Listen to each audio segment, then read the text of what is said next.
sepultado 4 filhos. Minha família era grande, mas um bocado ficou aqui. Depois que tomaram de conta aí, não deixaram ninguém vir mais aqui. Existe um cercamento aí, não apenas físico, né, no sentido dos dendezais, mas cercamento de todas as maneiras. Que essas pessoas elas são impedidas de ser quem elas são.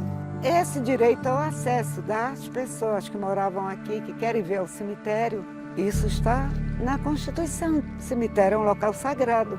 Eles consideram a homenagem dos mortos um ato simbólico muito importante. Eles acham que é justo não esquecer os antepassados.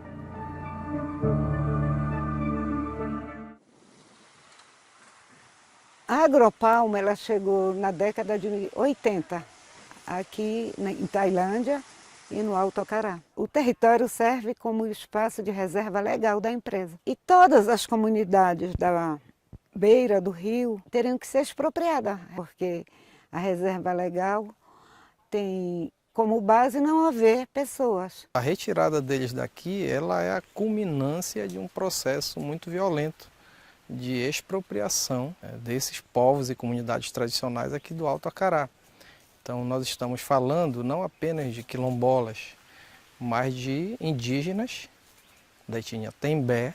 Essa expulsão ela antecede e ela cria as condições de possibilidade da instalação de um modelo de grande plantação aqui, que é a Plantation do Dendê. A empresa Agropalma é uma dessas empresas que também veio para essa região e adquiriu áreas, né? Comprou áreas de terras. Há um plantio de vários hectares de dendê nessa região e um conflito instaurado entre a posse ancestral dessas comunidades que reivindicam o reconhecimento desse território como um território de população tradicional, população quilombola, e a posse, né, o uso dessa área para o plantio de dendê. Eles saíram daqui na década de 1980, seja através de compras dos seus terrenos por fazendeiros, ou seja através de expulsão mesmo por pistoleiros. Aí a comunidade esvaziou e foi depois, posteriormente, as terras repassadas para a Agropalma.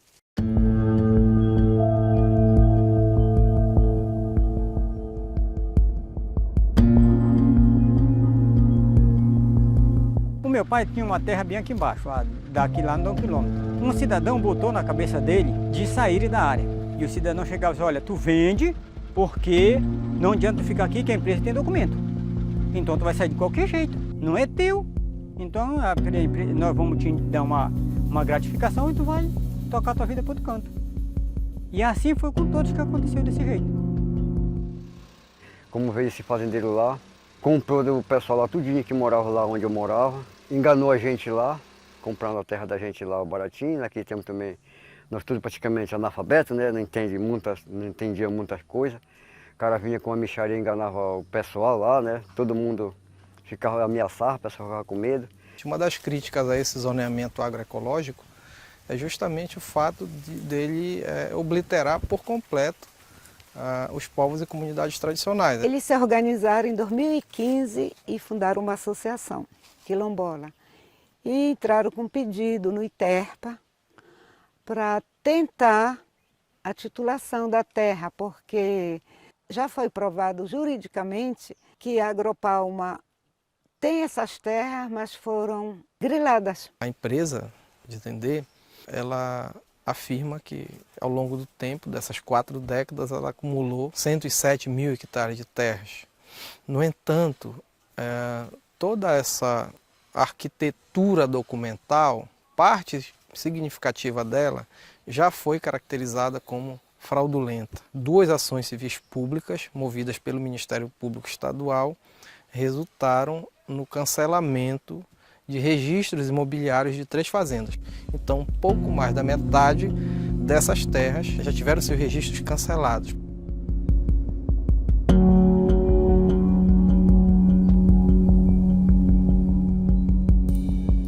Essas áreas áreas tiveram problemas com relação ao destacamento do patrimônio público para o particular. Então se tratam ainda de terras públicas estaduais, sendo que a nossa Constituição do Estado do Pará é muito clara ao dizer que a prioridade da destinação das terras públicas são para as populações locais. O olhar do Ministério Público é sempre um olhar muito criterioso a favor do reconhecimento dos direitos aos povos e comunidades tradicionais que são vulneráveis e que têm historicamente ocupado essa região há muito tempo. O processo deles que tramita no Instituto de Terras do Pará desde 2016, esse processo encontra-se parado, inclusive com indicativos de que será arquivado, porque os técnicos do ITERPA que vieram fazer o trabalho aqui em 2018 chegaram à conclusão de que aqui não existiam povos tradicionais no Alto Acará. Então isso, as pessoas ficaram muito indignadas, se sentiram humilhadas, ultrajadas. Aqui era a sede de dança. Nós fazia filho da santa aqui. E aí, sempre esse dia de sábado que tinha serviço aqui, a gente fazia uma brincadeira, né?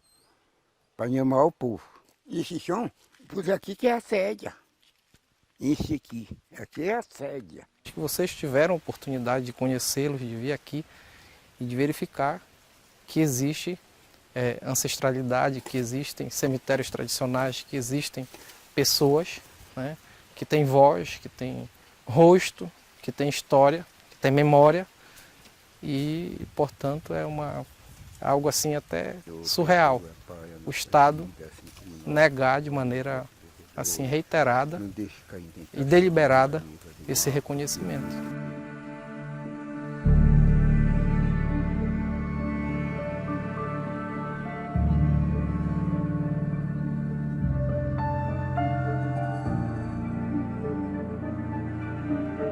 Eles são impedidos de virem aqui e agora, 2021, fizeram a limpeza do cemitério.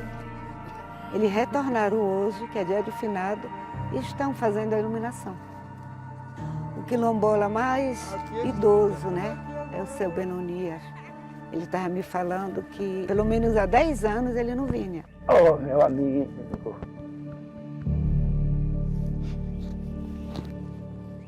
Aqui era a capela, a igreja. Isso aqui tudo foi com meus esforços dos meus filhos e dos meus amigos. Nós que construímos. É que eu estou sentado aqui em cima de um fogão que era antigamente. Foi eu com meus parceiros aí. Fizemos esse fogão para as cozinheiras cozinharem aí. O principal entrave hoje é ter acesso ao documento, a esse processo que é de 2016, que o ITERPA instaurou a requerimento da associação, e nesse processo ele tem informações da vistoria e o status, digamos assim, desse processo de regularização. A Defensoria oficiou o ITERPA para acessar esse procedimento administrativo. Um dos eixos central para a gente são os cemitérios, porque os cemitérios eles são indicativos de que ali tinha uma comunidade, né? A gente tem a relação das famílias que estão lá, né, nesse cemitério. A minha avó morreu em 78, ela morreu com 110 anos. No meu ponto de vista, ela está debaixo desse dendê aí. Plantaram o dendê em cima da catatumba dela. O único acesso que nós temos para o cemitério é por água.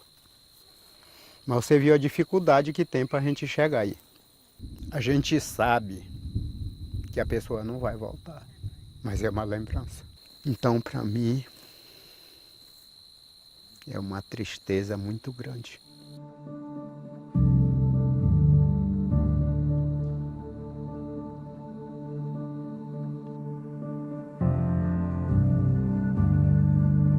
Se você descer aqui mais alguns minutos para baixo, você vai encontrar lá no porto onde fica o barco, tem uma placa dizendo proibido caçar e pescar. Reserva legal, patrimônio da Agropalma. Entendeu? Então a beira desse rio aqui para cima, até na cachoeira é tudo desse jeito. Para baixo é a mesma situação. As pessoas, para chegarem na beira do rio, elas precisam, né, correr esse risco de passar por dentro dos plantios, dos cultivos, e são rotineiramente intimidadas, assediadas. É algo assim bem violento. E nós começamos essa associação, na realidade, porque foi em 2015, a Agropalma mandou me prender, porque eu estava pescando dentro da área da Agropalma. A empresa se diz que é dona, topa a pessoa pescando, ela toma a linha, toma as agaias, toma a malhadeira, tiver espingarda ela toma a canoa, quebra, tiver bicicleta ela toma, leva para a vila.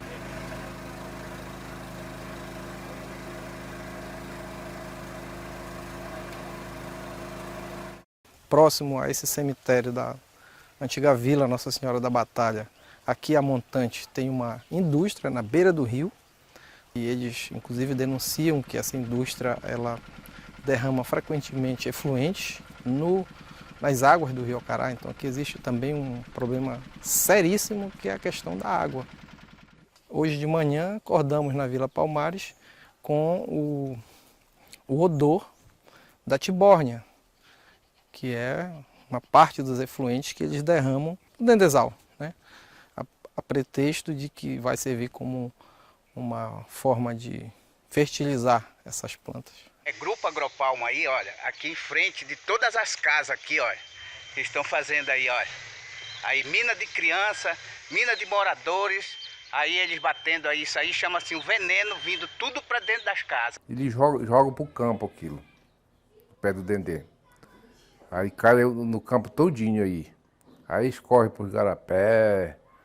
No entanto, isso provoca danos seríssimos, inclusive, não só pelo forte odor, mas pela ânsia de vômito, dores de cabeça.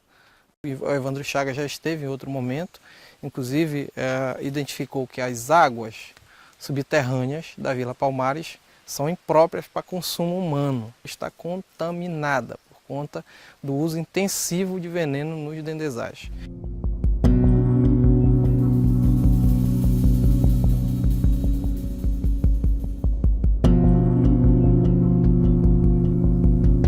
Então, existem vários empreendimentos que estão interrelacionados. O Dendê, que rende um faturamento anual de R$1 bilhão, segundo o último relatório de sustentabilidade da empresa. Você tem o asfaltamento de uma rodovia, que é a PA 256. Iniciou a obra do asfaltamento, que inclusive ameaça despejar os já despejados povos tradicionais que estão lá vivendo precariamente na Vila da Balsa. Eu nasci e me criei aqui, nesse lugar. Nunca abandonei o Acará. E aqui eu estou até o final da minha vida, não sei quando. A nossa casa era bem aqui, onde é esse castanheiro. Esse castanheiro é minha planta com minha mãe e meu pai. Aqui era minha roça com meu pai e minha mãe. Quantos anos tem essa castanheira? Ela tem uns 4 anos, porque eu estou com 95. Aqui a fazenda do Coré queria derrubar ela. Aí derrubaram as outras tudinho. Só essa, ele já estava com motosserra no pé dela, do lado ali, aí eu embarguei. Não deixei derrubar. As carretas é noite e dia. Coco Dendê. Daqui das empresas, né? Levar para a fábrica. É noite e dia a empresa trabalhando, 24 horas. Aqui é muito barulho, irmão. Não deixa a gente dormir de noite, a noite todinha. Um som aqui atrás toca a noite todinha, o dia todinho que Deus dá. Nós não temos para onde ir. Aqui não tem mais canto para ninguém. A gente está preocupado por quê? Porque o processo de licenciamento para a estrada, para o cadastramento das famílias, está sendo mais ativo do que o próprio processo do ITERPA, que já dura aí desde 2016. Então, quanto mais esse processo se alastra, quanto mais o Estado não dá uma resposta para a comunidade fica fragilizada. No olhar da empresa, ela adquiriu a área, infelizmente. Ela adquiriu a área de um documento que não é bom, né? Que é um documento que realmente não tinha capacidade de destacar aquela área do patrimônio público para o particular, então ela também se sente prejudicada nesse processo por conta disso. Investiu para uma atividade econômica que foi uma política, né, de desenvolver a bioeconomia do Estado, né, desenvolver o óleo de palma. Mas essa atividade ela não pode passar por cima das pessoas que já moravam aqui, que já têm uma relação histórica, cultural, ancestral, religiosa, né, com a terra e com os seus antepassados.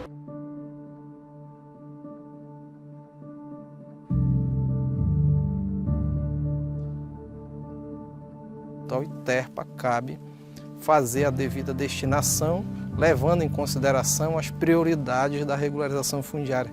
Quem é a prioridade 1? Os povos indígenas. Quem é a prioridade 2? Os quilombolas. E assim sucessivamente. A empresa é a última, né, dessa fila. O que me parece que ocorre de uma maneira deliberada é uma tentativa de você virar as coisas do avesso. Acredito que só com uma decisão judicial é que nós vamos ter uma segurança jurídica para essas comunidades, né? Enquanto isso, fica uma situação de insegurança, de vulnerabilidade para essas pessoas que estão ali. Um dos meus sonhos é voltar para cá. Que a nossa briga toda é por causa disso, de nós voltar para o nosso território, para o lugar onde nós nascemos, fomos criados e temos como sobreviver. Tem uma comunidade boa aqui, nossa. Nós, por trabalhar, produzir alguma coisa, como a nossa macaxeira, nosso feijão, nossa abóbora. Se nós tomar essa posse daqui, nós estamos muito felizes. O meu sonho que eu tenho é que eu só queria desprezar aqui depois que eu fechasse meus olhos. Eu me sinto feliz aqui no meu lugar. Meu sonho é morar na beira desse rio. É voltar a ser livre. Esse rio aqui é uma vida para nós.